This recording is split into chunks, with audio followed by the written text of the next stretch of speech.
I built a successful business from nothing. Then my family demanded I bankroll their lives. When I said no, they called me selfish. So I cut them off completely. What happened next was absolutely insane. Never thought I'd be posting here, but my life just imploded in ways I didn't see coming.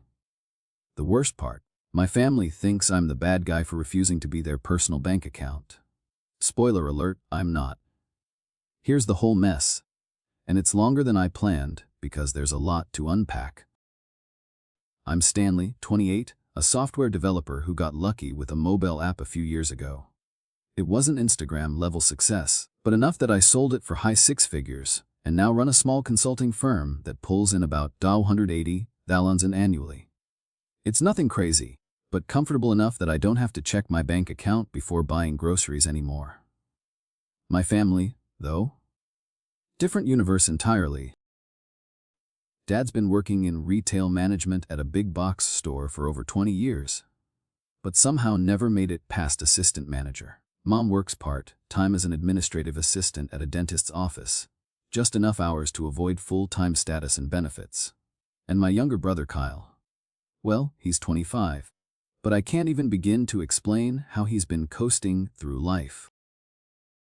He's bounced between a dozen different jobs in the last 4 years: sales associate, warehouse worker, customer service rep, delivery driver. He'd last anywhere from 3 to 6 months before something mysteriously went wrong. Usually something that's never his fault. Growing up, money was always tight, but never desperate. We weren't poor, but we definitely weren't rich. The kind of town where everyone had the new iPhone while we made do with last year's model. Cars from this decade were a luxury, and our house still had carpet from the 80s. My dad worked overtime during holidays, picking up extra shifts at the store. My mom clipped coupons like a pro, spending hours on Sunday afternoons organizing them by expiration date. We learned early that asking for expensive things meant a lecture on financial responsibility and how money didn't grow on trees. Kyle and I shared a room until I was 16. That arrangement got ridiculous as we got older. Bunk beds that creaked with every movement. One closet split in half with tape. Constant arguments over whose stuff was whose, and who took up more space. Kyle would borrow my things without asking: video games, clothes, school supplies, electronics, and break them or lose them, then act shocked when I got upset. "It's just a game controller." "Why are you being dramatic?" he'd say. Or, "It's just a hoodie." "Why do you care so much?" And the thing was, my parents never stepped in to fix any of it. When I'd forget to take out the trash, I'd get grounded for a week. When Kyle totaled my mom's car joyriding at 2 a.m., they just sighed in relief that he wasn't hurt. Insurance covered most of it, and my parents made excuses for him. There were always different rules for him. I'd get a B on a test, and my dad would ask why it wasn't an A. Kyle could barely pass anything, and they'd praise him for trying hard, as if that was enough. I realized early on that I was the responsible one. I was the one who had to grow up fast. Kyle could fail, quit, or skip his way through life and still get a pass. And as much as I hated it, I kept playing the game. I worked hard, got a job mowing lawns when I was 14, saved up to buy my own bike. But when Kyle saw mine, my parents bought him a better one. When I pointed out that I'd worked for mine, my mom said I should be proud of being self-sufficient. That phrase, self-sufficient, quickly became code for, "We're not helping you figure it out." By high school, I had figured out that the rules in our house were completely different for Kyle and me. I worked part-time at a local electronics store starting my sophomore year. 20 hours a week on top of school and homework. Every dollar I earned went into a checking account I'd opened for myself, saving for college expenses I knew my parents wouldn't cover. I'd come home after a shift, exhausted, but still had to finish homework, then work on college applications, all while Kyle spent most of his days doing whatever he felt like. Playing games, hanging out with friends, skipping school when he felt like it. I had to learn everything on my own. How to budget, how to save, how to apply for financial aid. I bought my own laptop for college applications with money I'd earned from that job. It wasn't flashy, just a refurbished model, but it was good enough for the things I needed. Kyle complained that the family desktop was too slow for his games. 2 weeks later, my parents bought him a brand new gaming computer, the kind that cost 3 times what I'd paid for my laptop. When I pointed out the double standard, my dad gave me the same speech: "You should be proud of being self-sufficient." Translation: will invest in Kyle's happiness while you figure out your future on your own. Kyle's computer quickly became his entire world. He'd spend 6-8 hours a gaming while I was working or doing homework. His grades dropped to C's and D's. My parents blamed the school system for not engaging him properly. When my straight A's dropped to a couple of B's because I was exhausted from working and studying, I got lectured about not applying myself. My dad said I needed to prioritize my education, but they didn't see the long hours I was putting in to make sure I had a future that didn't involve flipping burgers or bagging groceries like Kyle. The spring of my senior year was brutal. I was juggling 30-hour weeks at work, a 3-7 my college applications, and all the paperwork that went with it. I was trying to figure out my financial aid package, writing essays, and getting recommendation letters from teachers. Meanwhile, Kyle was skipping classes, failing too, and had the audacity to complain about his life being too hard. The guidance counselor called home about his attendance issues. My parents made excuses. When they called about my stress levels and suggested I cut back on work hours, my parents just told me not to be dramatic. Hard work never killed anyone, my dad would say. Like it was some kind of badge of honor that I was doing everything myself, while Kyle got a free pass. Kyle barely graduated. At the last minute, my parents pushed him to apply to a community college, and of course, he got in because they take almost everyone. I, on the other hand, worked full-time night shifts unloading trucks at a warehouse while taking classes during the day. I was living at home to save money, which meant Kyle was still getting money for whatever he wanted: groceries, gas, spending money. I wasn't just earning to pay for school. I was supporting myself while Kyle coasted. I worked 18-hour days, and when I wasn't working, I was studying or trying to squeeze in some sleep. Kyle, meanwhile, was failing to manage his finances and asking my parents for money every other week. They'd give him whatever he asked for, no questions. Me. If I even mentioned needing help, it was always, "You can handle it. You're capable." After 2 years of community college and more late nights than I can count, I finally transferred to a state university 3 hours away. It wasn't ideal: student loans and part-jobs, but it was better than staying stuck in my hometown. It wasn't easy, but I made it, and then, finally, after all that hard work, after fighting tooth and nail for my future, I got my degree in computer science. When I moved to the city to start my career as a junior developer, I was living in a tiny apartment with 3 roommates. My bedroom was technically a converted closet, barely big enough for a bed and a desk. No windows. I had to keep the door open for air circulation.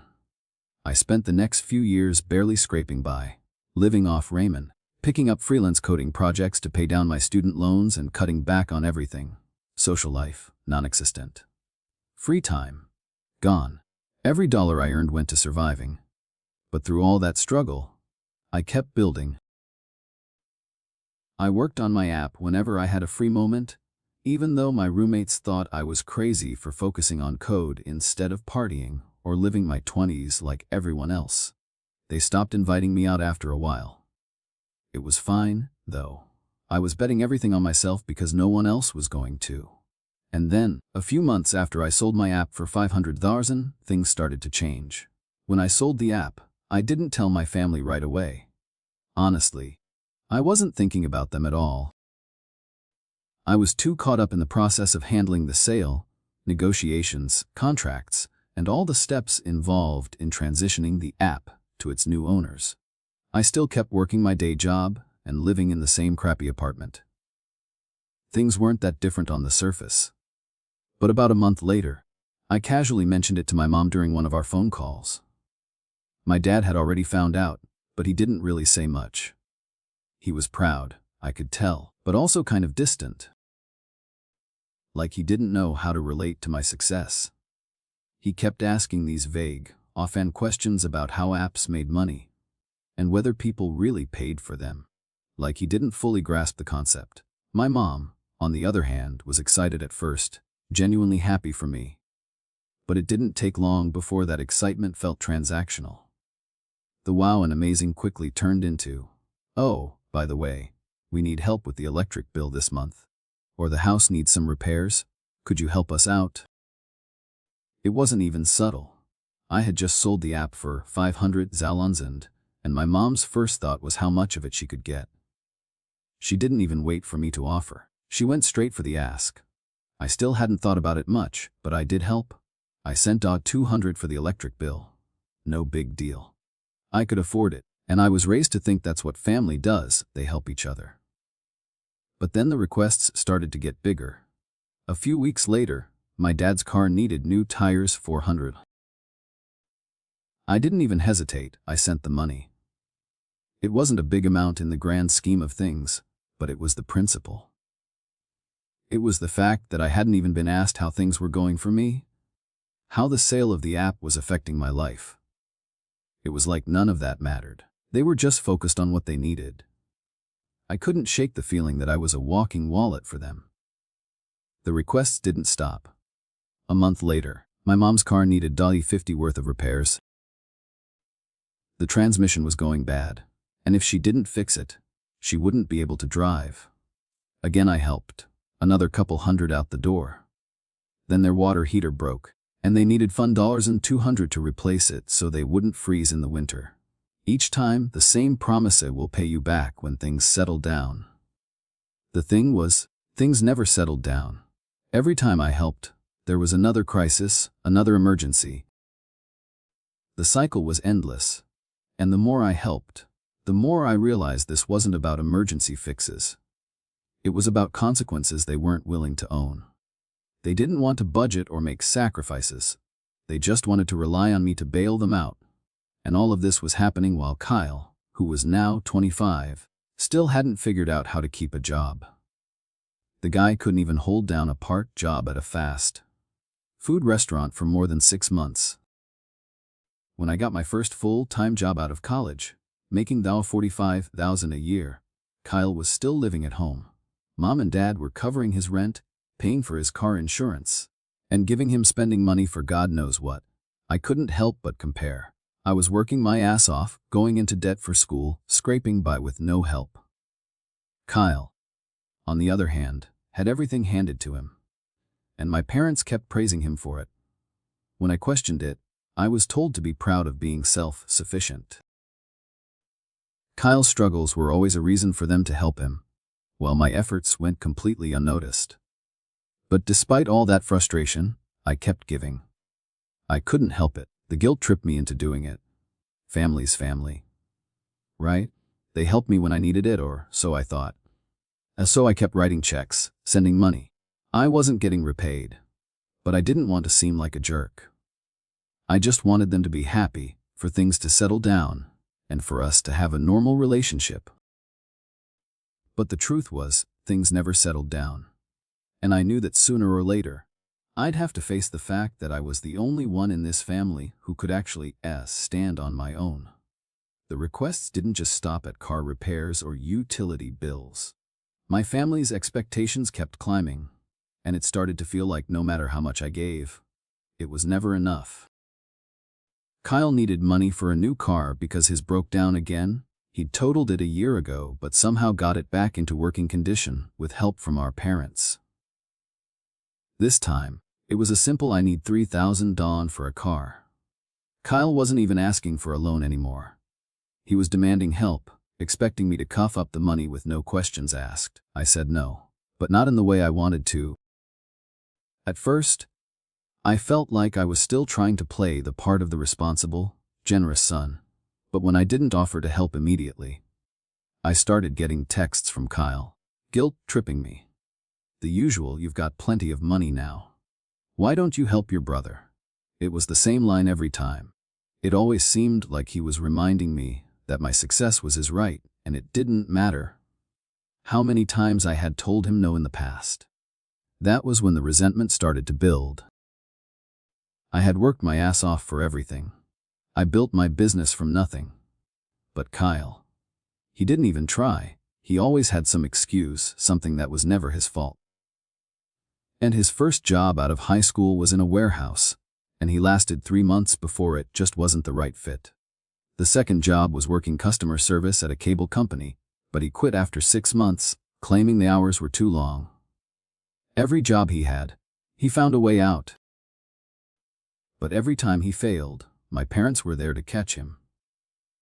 And now, the same thing was happening again. This time, Kyle was going to start his own business, a restaurant. He called me out of nowhere, all excited, saying he had a great opportunity to be part owner in a restaurant that some friends were starting. They just needed investors. Kyle wanted me to loan him $15,000, claiming he'd give me a 20% return in a year. It sounded too good to be true, and honestly, I wasn't buying it. Kyle had never shown the ability to manage anything beyond his own immediate satisfaction. He couldn't even manage a job for more than a few months, and now he wanted me to put my money into his half-baked restaurant idea. I said no again, and I told him why. I explained how risky restaurant investments were. The industry was brutal, and Kyle had no experience in the field. I asked him for a business plan, any research, anything that would show he had even the faintest idea of what he was doing. His response was immediate, defensive, and full of emotion. "Why don't you support me? You've got the money now. What happened to family helping family? You're just like everyone else, thinking you're too good for me now that you've got some money." That hit hard. I thought he'd at least understand, but instead, he got angry. It wasn't about the money anymore. It was about his ego. Kyle didn't want to be told no. He couldn't handle it. And when I refused, he dropped the bomb. "I guess I'm just not important enough to you anymore." The conversation ended with him hanging up on me, and I felt like a weight had been lifted, but also a pit in my stomach. This was the moment I realized something. Kyle's issues weren't just about money, they were about control. He wanted me to be in his life, yes, but only as a source of cash. I was tired. Exhausted, really, from being the safety net. But I kept getting pulled back in by guilt. The requests kept coming, not just from Kyle, but from my parents, too. I sent money when my mom needed $200 to cover their electric bill, just a few weeks after sending them $400 for new tires on Dad's car. I kept telling myself it was just a temporary thing, just a small favor, but it was never temporary. It wasn't one small favor, it was the constant, unrelenting expectation that I would help. It wasn't until I started to really look at it that I realized how much of my life I'd spent justifying helping them. I didn't want to be the bad guy. I wanted them to be happy, to be proud of me, to see me as someone who could give back after all the sacrifices they'd made raising me. But what I was really doing was enabling them. They didn't need help, they needed to learn to manage their own lives. And I had to stop being their financial crutch. The final straw came when Kyle called again, weeks after I'd said no to the restaurant investment. He said he'd found other investors and didn't need my money anymore. But, of course, he wanted me to still be there for moral support. His tone was different now. He was playing the victim, trying to guilt me into coming back into the fold. That's when I knew I was done. I couldn't be part of this anymore. The emotional manipulation had reached its peak, and I was tired of being the one who had to carry everyone's problems on my shoulders. I had built something for myself, and it was time to stop letting my family drag me down with their endless expectations. But I didn't know how to get out of it. How do you cut ties with your family without feeling like a complete jerk? How do you break the cycle without being called selfish? It was the Christmas dinner that finally pushed me over the edge. For the first time in a while, we were all under one roof, Mom, Dad, Kyle, and me. The house I grew up in had always been cramped, but this time, it felt even smaller. There was something about the peeling paint and the outdated fixtures that just made everything feel stuck in the past. I walked in and immediately felt that familiar weight pressing down on my shoulders, the unspoken expectation that I was supposed to help. As usual, I didn't say much at first.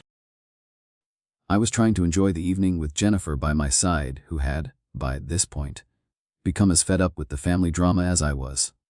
Kyle, of course, made his grand entrance with his girlfriend, Stephanie.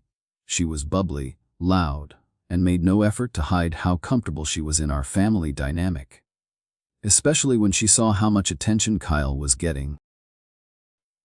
He was the golden child now, the one everyone was excited about, the one everyone expected to succeed, even though we all knew it was just a matter of time before he screwed it up. The dinner was okay at first. We talked about random things, holiday plans, the weather, and whatever else. But then, out of nowhere, Kyle made his big announcement. He was starting his own business, a restaurant. "I'm going to be part owner," he declared, looking directly at me when he said it. "Got some great investors behind me, and we're opening in 2 months.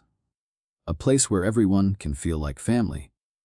Thank you to all those who've supported me, especially my brother, even if he hasn't financially backed me like he should have." There it was. The gut punch I didn't see coming. The thinly veiled accusation. The implication that I was the one who had let him down. Everyone around the table, my parents included, immediately jumped on board with praises for Kyle. How proud they were of him. How happy they were that he was taking the initiative.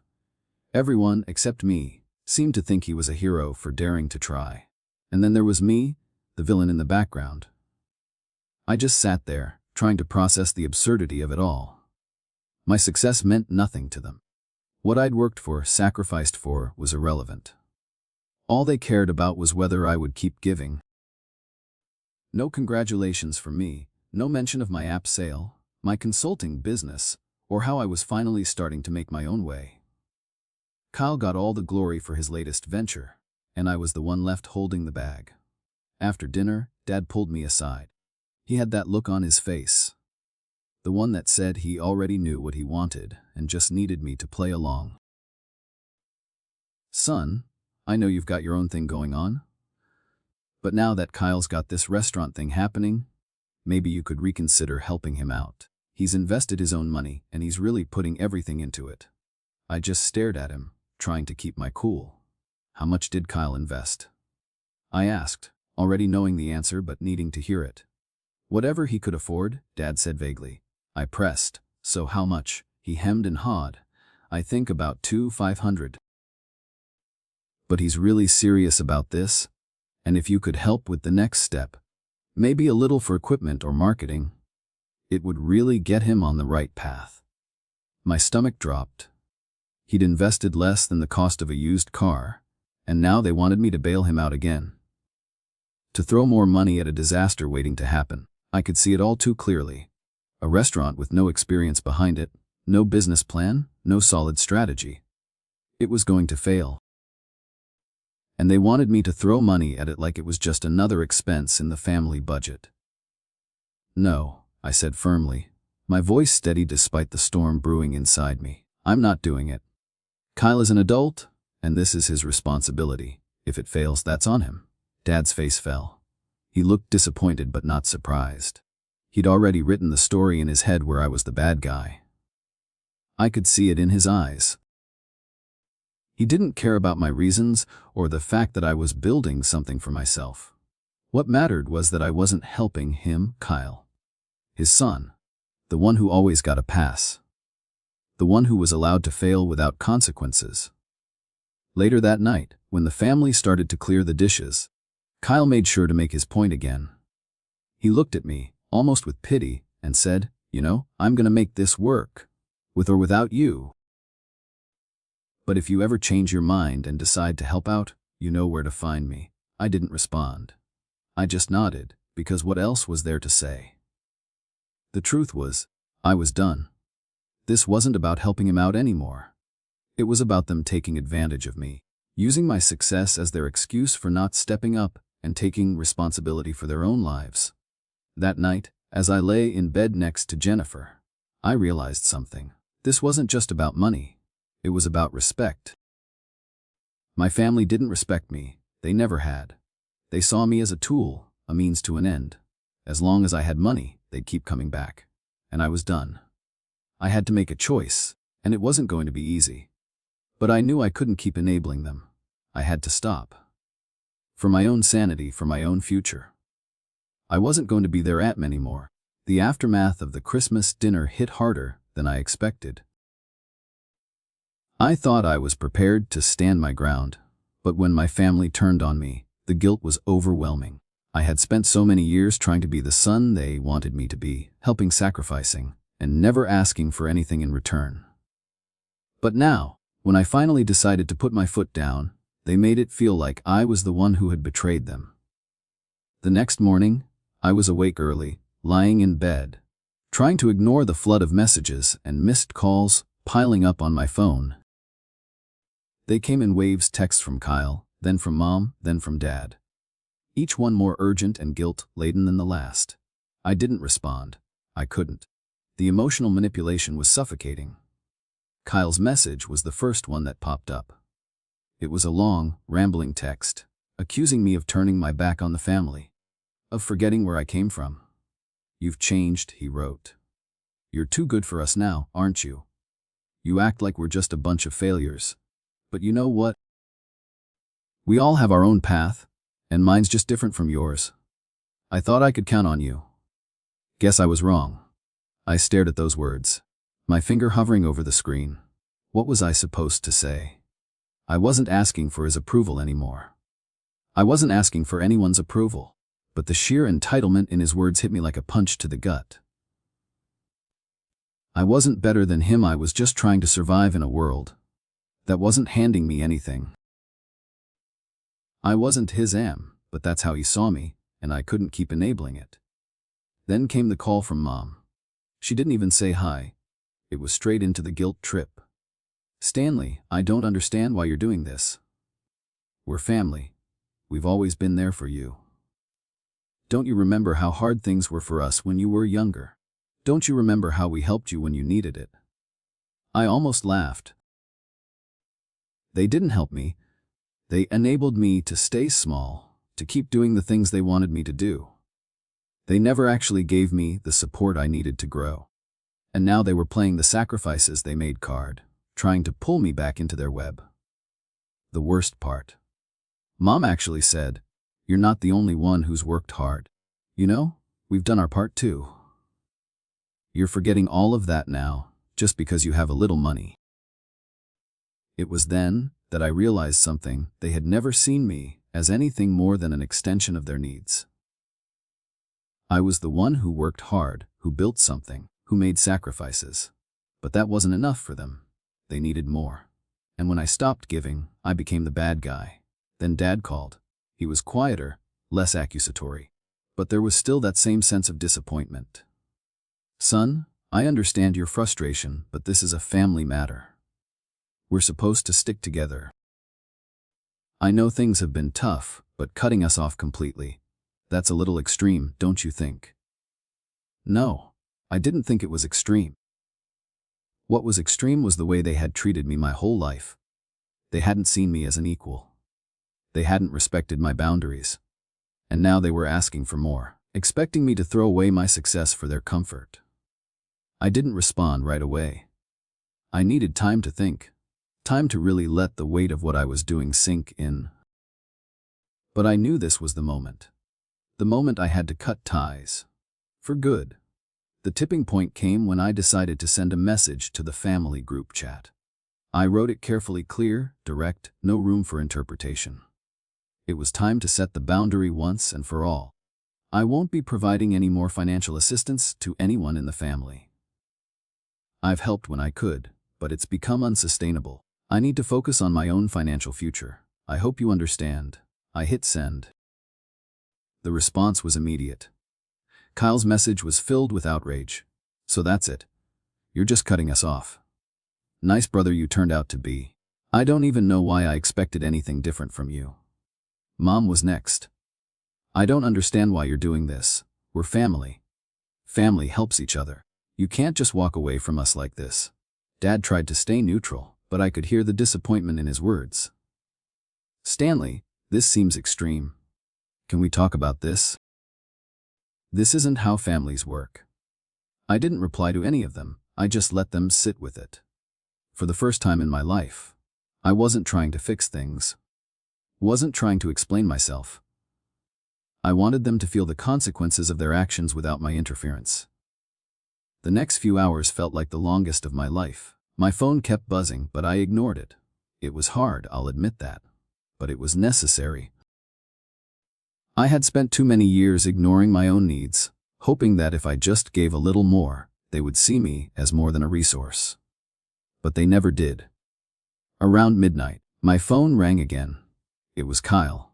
I didn't pick up. Instead, I went to bed, my mind racing. I was making the right choice. I had to believe that. And yet, when I woke up the next morning, the reality hit me like a ton of bricks. This was it. There was no going back. The family I had once tried to protect and provide for would never see me as anything more than a wallet. And that realization, no matter how painful, was exactly what I needed to finally break free. The next few days were strange. I didn't get many messages after sending that text, but the silence was louder than anything they could have said. The family group chat had turned into a war zone.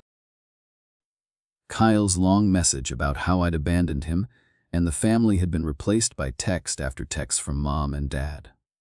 Both of them playing the role of the disappointed parents, trying to make me feel guilty for standing my ground. I didn't respond to any of them. For the first time in my life, I didn't feel the need to explain myself. But the silence didn't last long. A few days later, I woke up to a text from Jennifer. Your family called. Again, I rolled my eyes. It had been a pattern at this point. Mom or Dad would call and leave a message, begging me to reconsider. I had blocked them on most of my social media accounts, but they had a way of finding other ways to reach me. This time, it was Mom. She left a voicemail that was full of emotions, hurt, confusion, a little anger. She was trying to guilt me into breaking my silence, saying how she didn't understand how I could be so cold after everything they'd done for me. I raised you, Stanley. Don't you remember everything we sacrificed for you? This is how you repay us. And I felt it, the familiar tug of guilt. It was like a reflex. It was what I had lived with my entire life. The expectation that I would always give, always help, and never ask for anything in return. But this time, I wasn't going to fall for it. This time, I wasn't going to be manipulated into breaking my boundaries just because my family was uncomfortable with my choices. I didn't call her back. Instead, I texted Jennifer, they're at it again. I'm not going to do it. I can't. I sat with that decision all day. The heaviness of it didn't fade, but it felt more like clarity than regret. This wasn't just about the money. It was about my life, about finally realizing that my family didn't see me as an equal. They saw me as a safety net, a backup plan when things went wrong. They never cared about how much I was struggling to make it. They only cared about their own problems and how I could solve them for them. That evening, my phone buzzed again. It was a message from Dad. I don't understand why you're doing this, he wrote. You've always been capable, but cutting us off completely, it's extreme. Family helps family. There it was again, family helps family. The phrase they always used when they wanted something. And I finally saw it for what it was, an obligation they placed on me. And they couldn't understand that I was allowed to say no. That I didn't have to be their financial safety net forever. I thought about how many times I'd been there for them. How many late-night phone calls from Mom asking for a loan. How many weekends I'd spent trying to fix things for them, only for it to never be enough. And now, when I finally said no, they couldn't handle it. They couldn't accept that I had built my life, and I wasn't willing to let them take that from me anymore. The hardest part was not hearing from Jennifer. She had been there with me every step of the way, and she saw the toll my family's manipulation had taken on me. But this was new. She had always said I needed to set boundaries, and I knew she understood why I was doing it. But there was always a part of me that worried. Worried that maybe I was the one in the wrong. Worried that maybe I was just cutting ties too soon. That night, after a long day of silence, Jennifer and I went for a walk. We didn't talk about my family at first. She knew I didn't want to. But after a while, she finally broke the silence. "I'm proud of you, you know that, right?" I didn't know what to say at first. She had been there for me through everything. She knew the struggle I had gone through, the years of trying to make my family happy, only to end up feeling drained and resentful. "You're not selfish, Stan. You've done more than enough. You've given them everything you could, but it's not your responsibility anymore. You're building a life with me now. We're building a future, and that means putting your needs first." It wasn't an easy conversation. It still felt wrong to hear someone else say it out loud, but Jennifer was right. I had spent so much time giving to my family that I had lost sight of what I needed. I was so wrapped up in trying to fix things for them, I hadn't taken care of myself. A few days later, my phone rang again. It was Kyle. The last time he called. This time, I picked up, but I wasn't ready for what came next. "Stan," Kyle started, his voice tight. "I've been thinking. About everything. About what you said. I get it now. I was wrong. I've been asking too much and I didn't understand how much pressure I was putting on you. I'm sorry." I let his words hang there for a moment, unsure if I even believed them. Was this genuine? Or just another play for sympathy? He went on. "Look, I know I've messed up, and I want to make it right. I'm trying, Stan. I really am. I don't expect you to help me anymore, but I just need you to know I'm changing. I'm trying to be better." I wanted to believe him. I wanted to believe that he was finally seeing things clearly. But I also knew better. This wasn't the first time he'd said something like this. He had a pattern: come back with an apology, then go right back to asking for more. I wasn't going to fall for it again. "I appreciate your apology, Kyle, but I need you to understand that I can't keep doing this. I've helped you as much as I can, but that's it. I've reached my limit. I need to focus on my future now. That's the only thing I can control." There was silence on the other end. I could hear him breathe, but there was no response. After a long pause, he finally said, "Okay? I understand," and for the first time in my life, I felt like I was truly free. I had said no. I had set the boundary. And no matter how much they tried to manipulate me or guilt-trip me, I was done. The months that followed felt like a new chapter. One I had never anticipated but was beginning to embrace.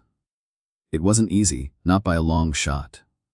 But I had finally accepted that my family wasn't going to change. I couldn't save them. I couldn't be their aunt anymore. They had made it clear that they saw me as a resource, not as a son, not as a brother, but as someone to help them solve their problems. And for too long, I had let them get away with it. Jennifer and I had our own lives to build now, our own future to focus on. We had dreams of our own, buying a house, starting a family, growing our own business. And I wasn't going to let my family pull me back into the chaos. We bought our first house in the spring. It wasn't much, a modest, cozy place in a quiet neighborhood, but it was ours. I couldn't help but feel a sense of accomplishment. Standing in the empty living room, imagining the life we'd build there. This was the first time in my life that I felt like I was truly living for myself. Not for my family, not for anyone else's expectations, just for us. It wasn't perfect. We didn't have everything we wanted right away. We still had to pinch pennies, work long hours, and make sacrifices. But we were doing it together. And that was enough. I wasn't carrying the weight of my family's financial problems anymore. It felt like a huge weight had been lifted off my shoulders. But then the phone calls started again. I should have known it wouldn't be over. They didn't give up easily. The first was from Mom.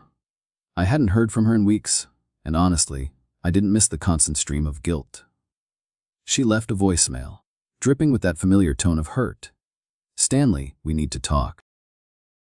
Your father's been diagnosed with diabetes and high blood pressure. The bills are piling up, and we don't know how we're going to manage. Can you help us with medical expenses? We're really struggling. Please, Stanley. I felt that familiar tug of guilt in my chest, but this time, it wasn't as powerful. I had already made my decision. I wasn't going to be manipulated by this. It was hard. Part of me wanted to pick up the phone, to swoop in and fix things like I had so many times before. But I couldn't. I had to stand firm. This wasn't just about me anymore. It was about Jennifer, our future, and the life we were building together. I didn't call back. A few days later, another voicemail, this time from Dad. He was calm, a little tired sounding, but his message was clear: they needed money. The bills were piling up. They couldn't afford the medical treatments. He said they were working on it, but that they were struggling. They needed help. Again, I didn't respond. The pattern was clear. Every time something went wrong in their lives, I was supposed to fix it. Every time they needed something, I was supposed to be there. No questions asked. But I wasn't going to fall for it again. I had helped when I could, but I had reached my limit. It wasn't my responsibility to rescue them from the consequences of their own choices. A few weeks passed, and I thought maybe, just maybe, they were finally starting to accept that I wasn't going to bail them out anymore. But then came the final test. I was at work when I got an email. The subject line read, "Kyle needs help." My heart sank. I already knew what it was about. I opened the email, and there it was: Kyle, once again, needing money. He had lost his job again, was behind on rent again, and was asking for a loan again. I sat there, staring at the email for what felt like forever. He was still playing the same game. Still the same pattern of failure. Still the same expectation that I would be the one to save him. I didn't reply. Instead, I blocked his email address. It wasn't about being cold, it was about setting a boundary that I had failed to set for years. Kyle was an adult. He had to take responsibility for his own life. I wasn't going to be there to clean up his mess anymore. And that was the moment I knew. For the first time in my life, I had taken control of my own destiny. I wasn't trapped in their world anymore. I wasn't carrying their weight. I wasn't their savior. I was free. Jennifer and I continued to build our life together. We started looking at schools, talking about our future, about having children. And for the first time in years, I could honestly say that I was excited about what was ahead. As for my family, I knew they would never fully understand. They would never see me for who I truly was. Someone who had worked hard, who had earned his success. They would always see me as their fallback. Their am. And that was something I could no longer be a part of. The last time I heard from Kyle, it was a text message. He said he understood why I had cut him off, but that I had unruined our relationship. He said he'd never ask for anything from me again. I didn't reply. Maybe one day, things would change. Maybe one day they'd realize that family isn't about money. It's about support, respect, and boundaries. But that day wasn't going to be today. I had chosen to build my own life, one where I wasn't defined by the expectations of others. And for the first time in years, that felt like enough. Jennifer and I were creating our own family, one based on love, mutual respect, and understanding. And that was all that mattered.